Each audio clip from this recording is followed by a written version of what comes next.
going to be focusing on dimensional styles. This happens to be the same project we use for the dimensional practice.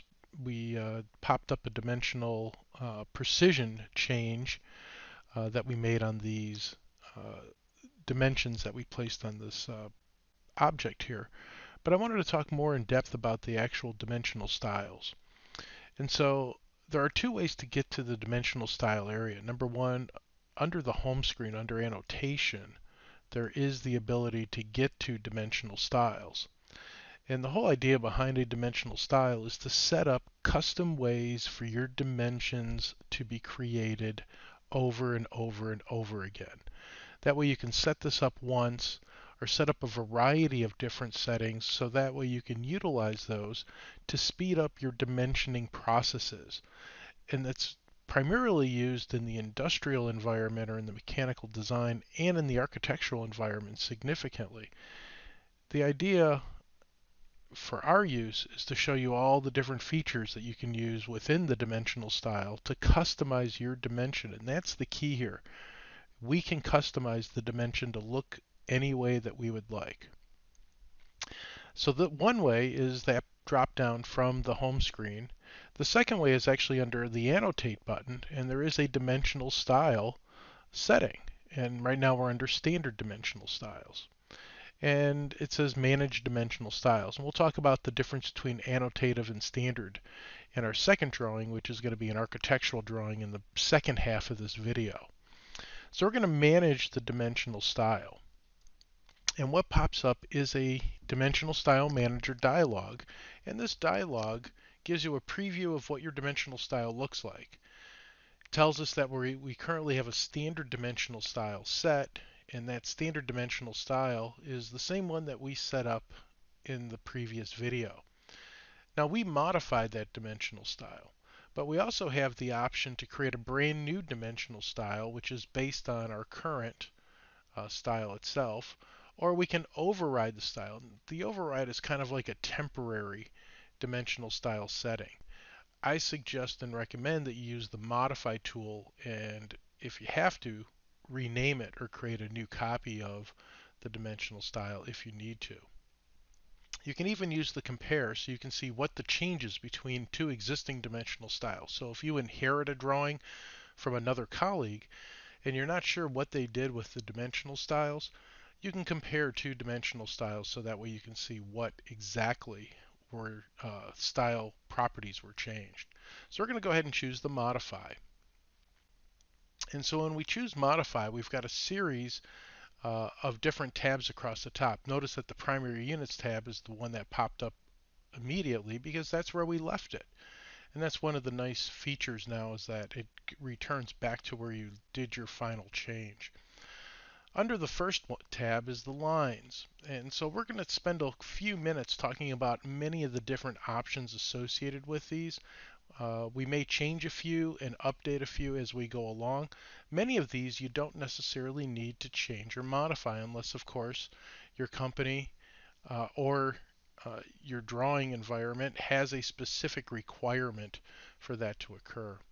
For example, this deals with all the different lines associated with the dimension. The dimension line, which is actually the arrowhead lines, the extension lines, which extend from the object, and all these have different option factors. Now I suggest that you don't go messing around with a lot of the spacing and gaps and arrowhead sizes independently. It's best to work under the overall scale factoring of a dimension style so that way the proportionality of the dimension looks proper. I've had so many students over the years go in and start editing and changing the extent beyond dimension line or the offset distance, which is the gap between the object and the extension line, just so they can make it look a little bit better. But what happens is that they forget to change one or two settings and the text is too big or the arrowheads are gigantic compared to the text. And so it's best, if you're going to do an overhaul of a complete dimension, that you use under the Fit tab the actual scale factor. So one of the other nice features is that we can suppress extension lines. And so again, the extension lines extend from the object itself. And so suppressing these extension lines gives us the ability to customize what that dimension looks like. Other settings that are within this, the extend beyond ticks. In architectural drawings, we have the arrowheads, and so the extent beyond the arrowhead is similar to the extend beyond the tick. So if we have a slash for an architectural dimension instead of an arrowhead, that extension beyond the dimension line is the same setting but with the ticks. Baseline. And so as we use baseline dimensioning, so for example, a baseline dimension will all emanate from a common surface. And this is really common if you're going to work with geometric dimensioning and tolerancing because you have set surfaces you're going to be working from. And so the spacing is the spacing between each of the dimension lines. And so 3.38 is great if you're doing horizontal spacing and stacking the dimensions, but when you're doing vertical dimensioning, the text a lot of times will run into the other dimension line. So you need to be careful that if you're going to be dimensioning using vertical dimensions on a baseline dimensioning process, that you might have to expand this baseline spacing to make it fit. Symbols and arrows. We talked about the ticks. We also talked about the ability to change these. And so the architectural ticks, notice that the space above is the same thing with the arrowhead space. But the architectural ticks are nice to use. There's a lot of different ones that you can customize, that you can create, and you can even create your own user arrow and have it customized. But box filled are another one, and I've seen those actually used along with the dots to signify for surface locations when you're using leaders. And so you can customize this for a leader setting also. Notice that when you change the first one, the second one automatically updates, but the leaders are separate. And so regardless, you want to make sure that you keep consistency between the two arrowhead. Arrowhead sizes, again, I've had a lot of students over the years start playing around with the arrowhead size and they get gigantic arrowheads and little text, and then they're not sure how to fix it. Center marks. This is a very interesting tool. And so when you dimension circles, we can set the option for having no center marks in the center, just a simple plus sign or a mark, or an actual line.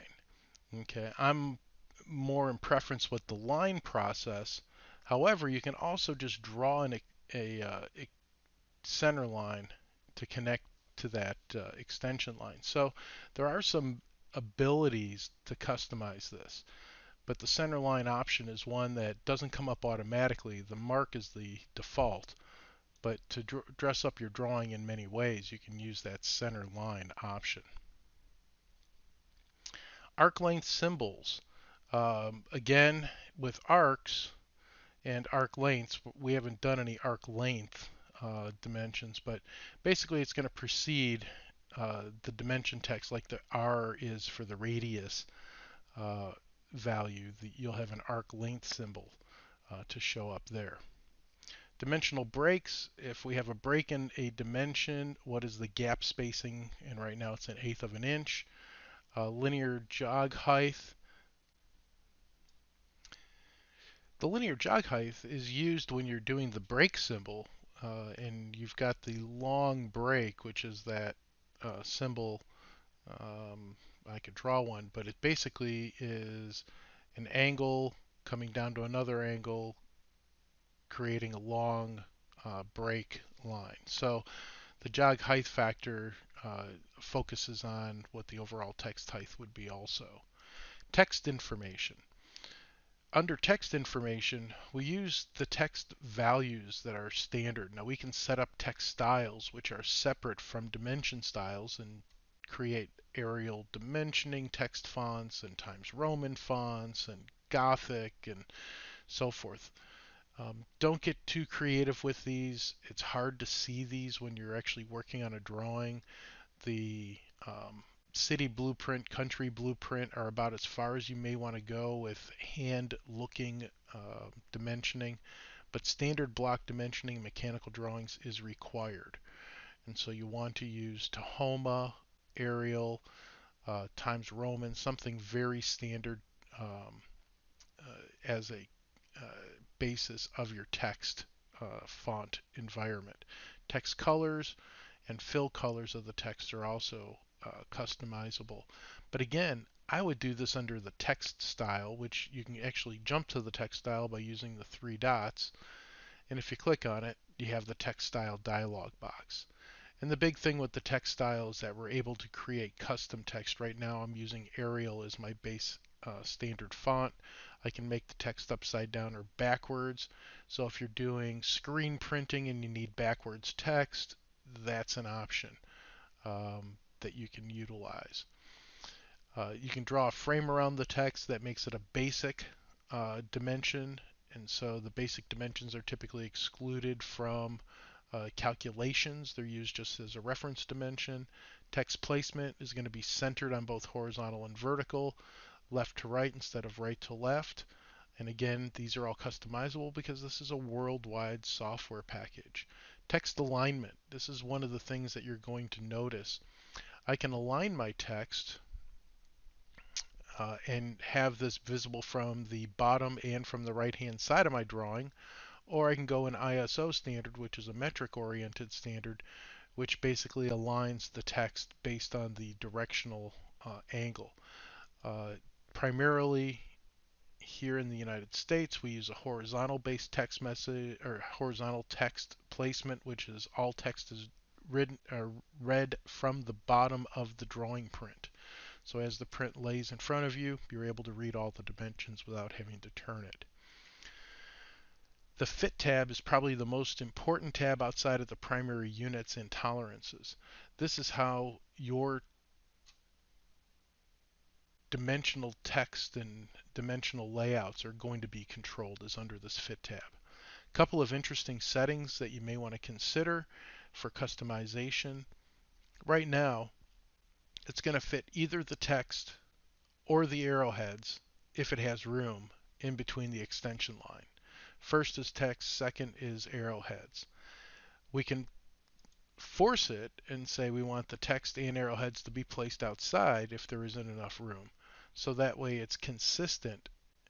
We can force it to where that the text is always placed outside, but look at the difference now. Now I've got a dimension line that spans that whole gap, which is an important option in many drawing environments, is to have this line going all the way across to show that specific connection between the arrowheads.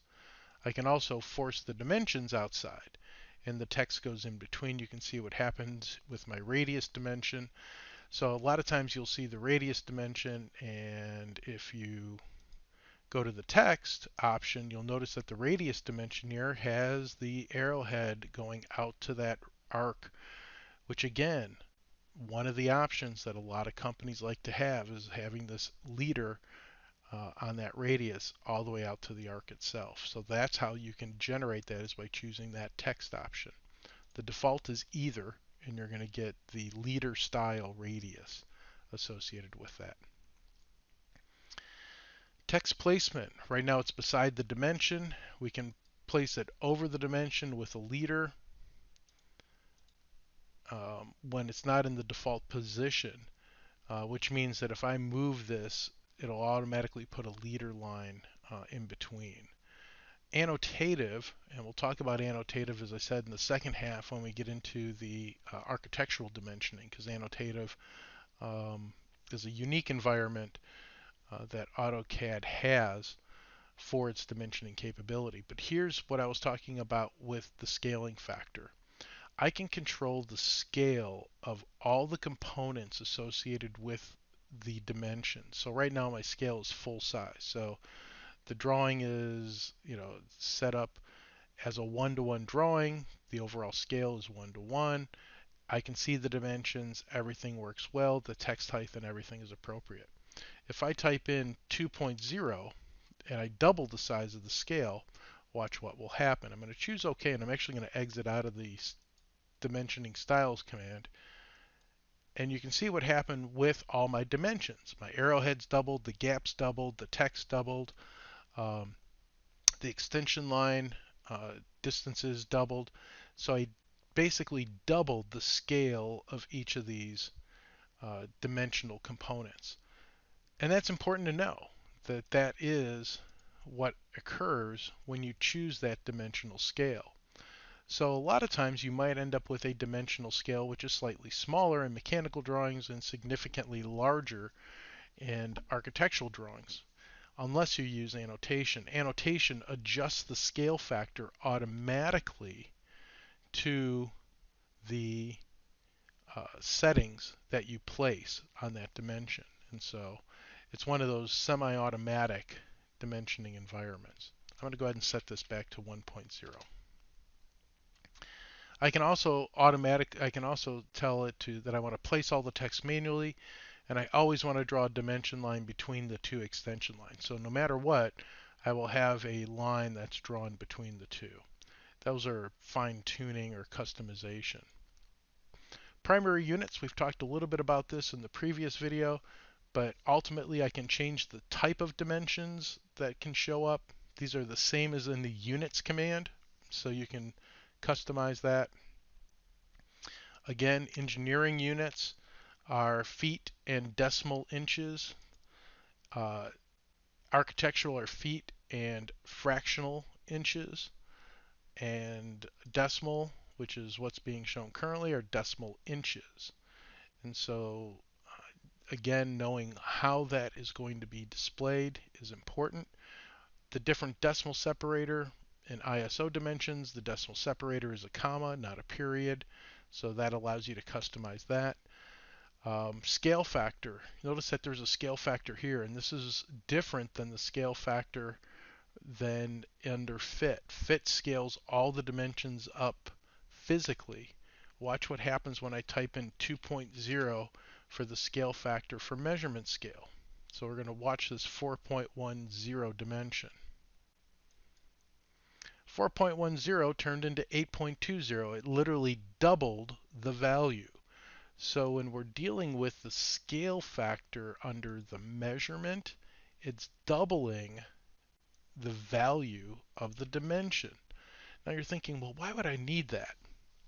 If I want to create a custom dimensioning environment, let's say, for example, there are many manufacturers that are both U.S. and foreign based that have both English and metric dimensions on the drawing, and they want metric dimensions to be the primary and English to be the alternative or alternate unit dimensions. And so the way that you would do this is that you would set up the scale factor to 25.4, and then the alternate unit would be 0.03937 to take that dimension back to an English-based unit. And so it allows you to customize exactly what the primary and secondary unit environment or visualization will be on those dimensions. Rounding off. Round off is not something I recommend. It's going to round it off to the value that you type in. So if I type in 1.0, all my dimensions will be in whole units. If I type in 0.5, every dimension will round off. So that 6.51 will round off to 6.5. 3.90 will round off to 4.0. And so the round off is just that. It's a round off value. Prefix and suffix, just like in English class, a prefix goes before the dimension, suffix goes after the dimension. Zero suppression. If we have small dimensions and those dimensions have a zero either preceding or ending, like in here, the 2.50, that's a suffix or a trailing zero. I can remove any trailing zero, so that dimension would become 2.5. Is that important? Yes, because of significant digits. And so leading zeros are like 0.35. It would remove the zero before the decimal point. And so that's the idea behind zero suppression. Angular dimensions, decimal degrees, precision, no difference than any other settings with the linear settings on the precision, which is number of decimal places. And we talked about that before. Alternate units, if I want to have dual dimensions on a drawing, and so, for example, Now it's 1.02 is my English, and then the 25 or 26.8 is going to be the metric value, and so that becomes the alternate units. I just explained if you need metric first and English second, that you would still use this alternate units, but change this to 0.03937, and the 25.4 goes in the primary measurement unit value. Again, zero suppression is there, and then you can control where this placement is. Is it going to be stacked or is it going to be in line? And so many companies like below, where they will have a stacked dimension as opposed to one that is primary as a linear or a long distance. Last tab is tolerances. Tolerances talk about the plus minus values. There are a variety of different tolerances to work with. Symmetrical are the same plus and minus. Deviation is a different plus and a different minus. Limit calculates the overall distances. And then basic are the ones with the rectangular squares around them. And so those are, again, not used for calculations, but used for reference only.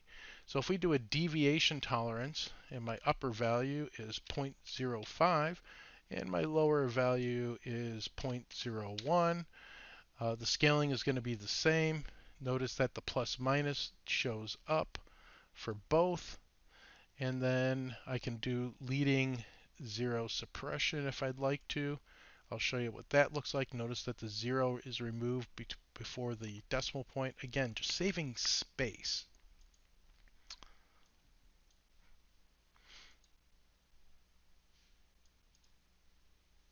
So you can now see where and how the tolerances are applied. I did not put any angular tolerances on, so those are still plus minus 0. And again, all of these options are available by choosing the properties. So if I click on a dimension and go to properties, I have the ability to change every one of these settings. The same settings that you saw in the dimension style command are all listed here under the properties, which allows me to custom control individual dimensions, which is an important capability because not all the dimensions may need to have tolerances on them. And so if that's the case, that I don't want to set up tolerances under precision, under the tolerance area for the dimension style, unless I want to create a new dimension style with standard tolerances and list that in the name, which is something that I highly recommend to make it easy for you to switch a dimension to a tolerance dimension.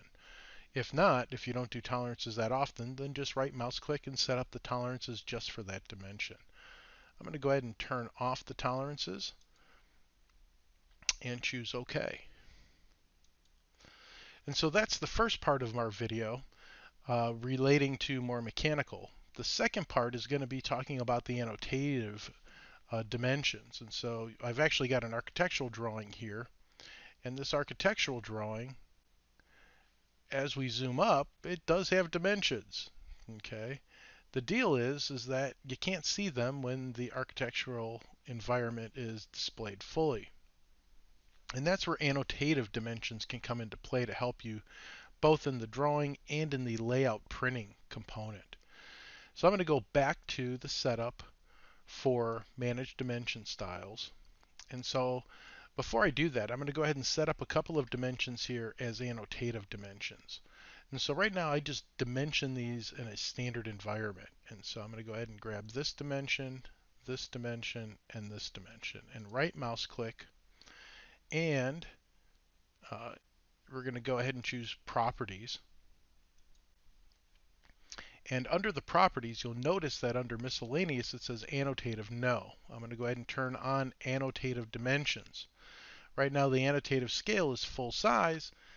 Unfortunately, full size isn't working to see exactly what's going to happen. So I am going to need to add, and I hit the little 3-dot button over here, expand it on the scale. We're going to go ahead and add 1/4 inch equals a foot as one of the dimensions, and I'm going to delete the 1:1. So now this is going to pop up as 1/4 inch equals a foot dimension scaling for these dimensions, and voila, you can see how it automatically scaled that. Now these are a little bit large, so I'd probably go even a little bit smaller than a 1/4 inch equals a foot. So I would add maybe 3/8 inch equals a foot, or a 1/2 inch equals a foot. We'll try a 1/2 inch equals a foot. And again, the key is delete out the other one that you're not going to use. If not, you're going to get two on top of each other. So you can see how the 1/2 inch now scaled it back, and it's much more visually pleasing. So remember that we set that up for a 1/2 inch equals a foot. So I'll kind of tuck this away over here. So I just gripped those, by the way, and went into the properties option. So those dimensions are now visible, but those are definitely not architectural dimensions. And I put these on with the standard architectural dimension, but notice now they got this little scale icon associated with it, the drawing scale, um, whereas the other dimensions do not have that little scale pop up. That means that they are not annotative, which means they don't automatically change. And so this particular setting, right now we're in annotative scale, and so let's go ahead and manage dimension styles, annotative, modify. So I'm going to go ahead and modify the annotative dimension scale and make them architectural. And a 1/16 of an inch is perfectly fine. And I'll choose OK. And I'll choose close. So since I didn't create these using the architectural annotative scale, let me go ahead and highlight these and set up the dimension style into annotative. And notice that now that I set the annotative scale up into architecture, they automatically remain their current scale factor that they were, but they're also annotative. So everything's looking good. And that's the idea behind annotation, is that I can control these individually with that annotative environment. And so as I go and move to the layout, and here I've got a layout with a viewport. Remember that when we click on the viewport, we've got different scaling factors that we can set up here. And so 1/2 inch equals a foot was what we set up. 1/4 inch equals a foot is what we set up. So let's go ahead and do a 1/4 inch equals a foot, like we're going to print this out. But you'll notice that I don't see any of my dimensions in this drawing. See, there's no dimensions up here on top of this little island area. That's a problem. And that's something common that you're going to see a lot, because the default setting is turned off. And you're freaking out going, I can't find those. So here's the little tip. Grip the viewport. Okay, so I just grip the viewport. Remember, that's how we also set up the scale factor for the viewport. But you'll notice that there's two little icons that look like the icon that were on the dimensions. So we need to choose the show annotative objects at current scale. And then I want to grip the viewport again, and I'm going to turn on scales to annotative objects when the annotation scale changes. And so what that will do is this will automatically update the scale. So if I change the viewport scale, then the annotation scale will update automatically. And again, that's gripping the viewport, turning on the two icons that are here, show annotative scales, and then adjusting the scale automatically. So if I change this scale, it will update the scale associated with the dimensions to keep the dimensions appropriately sized for the plot. And that's the advantage of using this, because your text height will then be more consistent overall. That's a lot of information in a short period of time. So this is basic dimension scaling and all the options associated with setting up a dimension style. And again, two different types of dimension style environments that we can work with. We have the annotative, we have the standard. Even if you place the standard dimensions, you can make them annotative by choosing the properties and adjusting them, and then applying that particular scale or that particular dimension to the annotative dimension style. Remember, when you manage a dimension style, if you want to create a new one, you can create a new dimension style based on a copy of an existing style. You can then give it a brand new name, start with the uh, dimension style that you would like to work with. Make sure that if it's going to be annotated that you turn it on. You're going to apply it to all types of dimensions. And this is the nice thing, is like you could customize dimension styles just for linear dimensions. So if I've got custom tolerances for linear dimensions, I can create those dimension styles just for that scenario. And that's what makes this a very powerful tool within AutoCAD, is this dimension style setup and customization. Have a great day. We'll look for talking to you soon. Bye now.